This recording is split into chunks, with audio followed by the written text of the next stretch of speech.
When a racist man blocked Snoop Dogg from boarding a plane, what happened next shocked everyone. Snoop's response was unforgettable. Watch till the end to see how he handled it. Like the video and subscribe for more stories that inspire.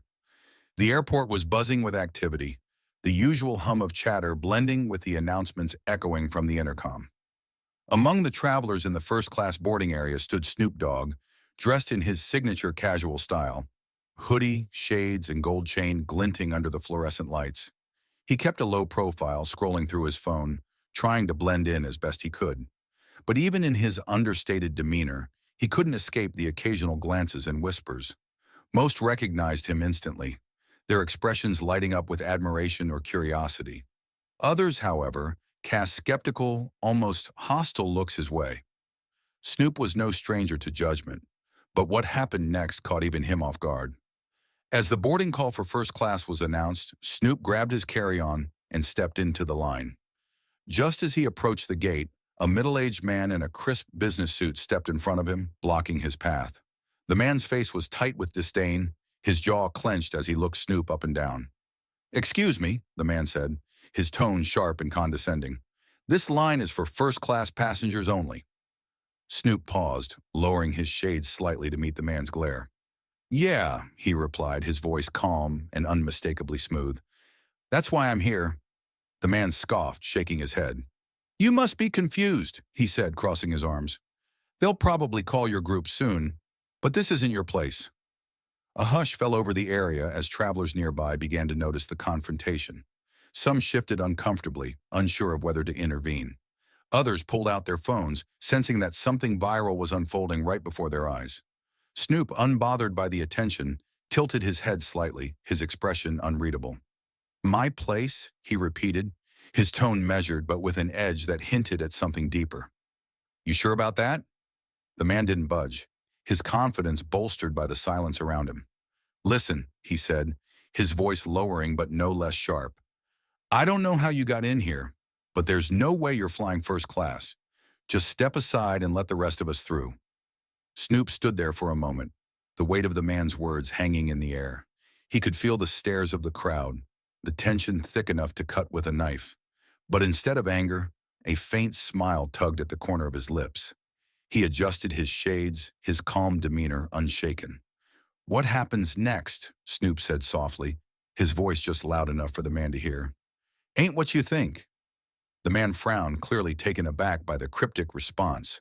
But before he could say anything more, Snoop stepped to the side, gesturing for him to go ahead. "You first," he said, his smile widening. "Let's see where this goes." The crowd watched, their curiosity piqued as Snoop leaned casually against the wall, his eyes following the man with a mix of amusement and something else. Something that suggested this was far from over. The man strutted forward, his confidence unshaken as he handed his ticket to the gate agent. She scanned it quickly, her professional smile faltering slightly as she glanced up at him. "Mr. Campbell," she said, her tone neutral but hesitant, "you're not in the first-class line. Your seat is in Economy Plus." The man's face froze. He blinked as if trying to process her words. "That can't be right," he said sharply. "Check again. I've been flying with this airline for years. There's no way I'm not in first class." The agent scanned the ticket again, her voice steady but firm. "Your seat is 26B, sir. It's in Economy Plus.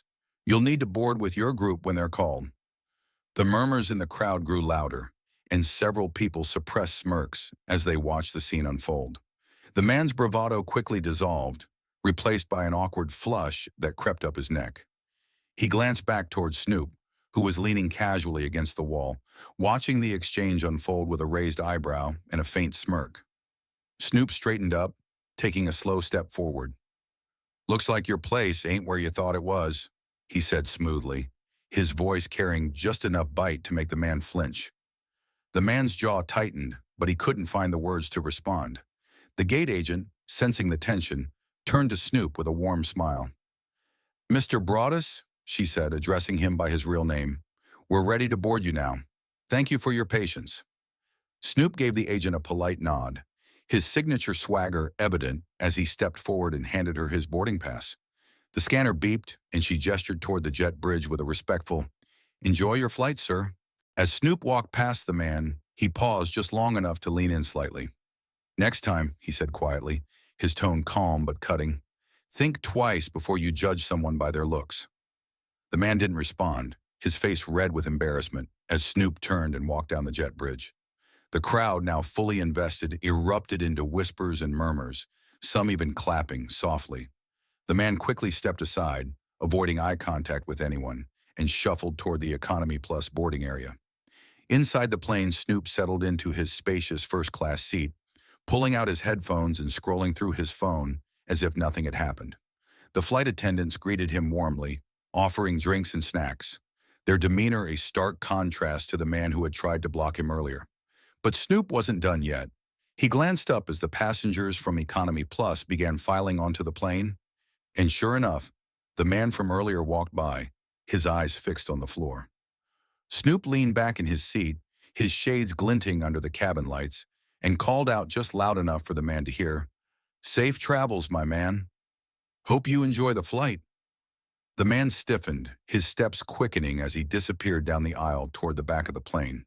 The passengers around Snoop chuckled quietly, their respect for him growing as they realized he had handled the situation with grace and just enough bite to make a point. From his seat, Snoop stared out the window, his expression thoughtful. It wasn't the first time he'd faced this kind of judgment, and he knew it wouldn't be the last. But moments like this reminded him why it mattered to stand tall and let his actions speak louder than anyone's assumptions. As the plane took off and the cabin settled into a quiet hum, Snoop reclined in his first-class seat, putting on his headphones. The interaction at the gate had already started fading from his mind. He had dealt with people like that his whole life, and he wasn't one to dwell on negativity. But what Snoop didn't know was that this flight was about to take a turn no one could have anticipated. About 30 minutes into the flight, the cabin crew began serving drinks and snacks. Snoop, sipping on a glass of water, glanced casually around the first-class section. Most passengers were either reading, watching movies, or nodding off. It was a quiet, uneventful flight until a commotion broke out in the back. Raised voices carried through the cabin, growing louder by the second. Snoop removed his headphones, his curiosity piqued. A flight attendant hurried past him toward the economy section, her expression tense. Passengers in first class exchanged glances, the air suddenly thick with unease. From his seat, Snoop could hear snippets of the argument. "I paid for this seat," a man's voice shouted, filled with anger and indignation. "I'm not moving for anyone." Snoop frowned. The voice sounded familiar. He turned slightly in his seat, craning his neck to get a better view of what was happening. Sure enough, it was the same man who had tried to block him at the gate. He was now standing in the aisle, gesturing wildly as a flight attendant tried to calm him down. "Sir, please lower your voice," the flight attendant said firmly. "This is a safety issue, and we need your cooperation." "I'm not moving," the man barked, his face red with fury. "I paid for this seat, and I'm not giving it up." Snoop watched the scene unfold, his curiosity turning into amusement. He leaned back in his seat, muttering to himself, "What's this fool up to now?" A few moments later, the head flight attendant walked into the first-class cabin, her expression apologetic as she approached Snoop. "Mr. Broadus," she said quietly, "I'm so sorry to bother you, but we have a situation in the back." Snoop raised an eyebrow, intrigued. "What kind of situation?" he asked, his tone calm but curious. The attendant hesitated before answering. "There's been a mix-up with seating, and one of the passengers in Economy Plus refuses to move, even though he's sitting in someone else's assigned seat. We were wondering if you'd be willing to help defuse the situation." Snoop chuckled softly, shaking his head. "Let me guess," he said, already knowing the answer. "It's the guy from the gate, isn't it?" The attendant nodded, looking embarrassed. "Yes," she admitted. "We didn't want to involve you, but he's becoming disruptive, and we thought maybe if you spoke to him, he'd calm down." Snoop stood up, adjusting his hoodie as he stepped into the aisle. "All right," he said with a smirk. "Let's see what this dude's problem is now." As he walked toward the back of the plane, heads turned, passengers whispering and pulling out their phones to record. By the time Snoop reached the economy section, the man was still standing in the aisle, his face flushed with anger. "Yo," Snoop said, his voice cutting through the tension like a knife. "What's going on here, man?" The man turned, his expression shifting from anger to shock as he realized who was addressing him. He stammered, suddenly at a loss for words. Snoop crossed his arms, his calm demeanor commanding the attention of everyone in the cabin. "You're making a scene over a seat?" he asked, his tone steady but pointed. "Come on, man, it's just a flight. Let it go." The man opened his mouth to respond, but no words came out. The passengers around him were silent, watching the interaction with bated breath. Snoop took a step closer, lowering his voice so only the man could hear. "You had a lot to say back at the gate," he said, his tone sharp but not unkind. "But now you're out here acting a fool in front of everyone. You really want to be remembered like this?"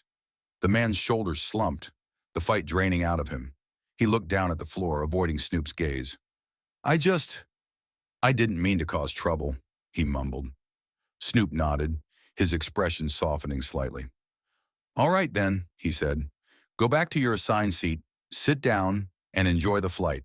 It's that simple." The man hesitated for a moment before nodding. "Okay," he said quietly, turning and moving toward his assigned seat. The passengers broke into quiet applause as Snoop turned to the flight attendants. "Y'all good now?" he asked, flashing them a small grin. "Thank you, Mr. Broadus," the head attendant said, her relief evident. "We appreciate your help." Snoop waved it off as he walked back to his first-class seat, the whispers and murmurs of admiration following him. As he sat down and put his headphones back on, he couldn't help but chuckle to himself. "Every flight's got a story," he muttered, leaning back and closing his eyes. As the flight settled back into calm, the murmurs in the cabin slowly faded, and the incident felt like it was behind them. Snoop reclined in his seat, his headphones on, vibing to his playlist as the plane cruised through the clouds. But something lingered in the back of his mind. Something about the man's reaction. It wasn't just embarrassment. It was deeper, like regret. Snoop wasn't one to hold grudges, but he couldn't shake the feeling that there was more to the man's story. About an hour later, as the plane began its descent, Snoop noticed the man walking toward the front of the cabin. His movements were slow, hesitant, and his eyes darted nervously toward Snoop's seat. The flight attendants glanced at each other, unsure if they should intervene. But Snoop gestured for them to let him through. The man stopped a few feet away from Snoop, clutching his hat in his hands. His face was pale, and his shoulders were slumped as if he were carrying the weight of the world. "Mr. Dogg," he began, his voice barely above a whisper. I wanted to apologize." Snoop tilted his head, his expression unreadable behind his shades. "For what?" he asked, his voice calm but firm. "Blocking me at the gate or causing a scene on the plane?"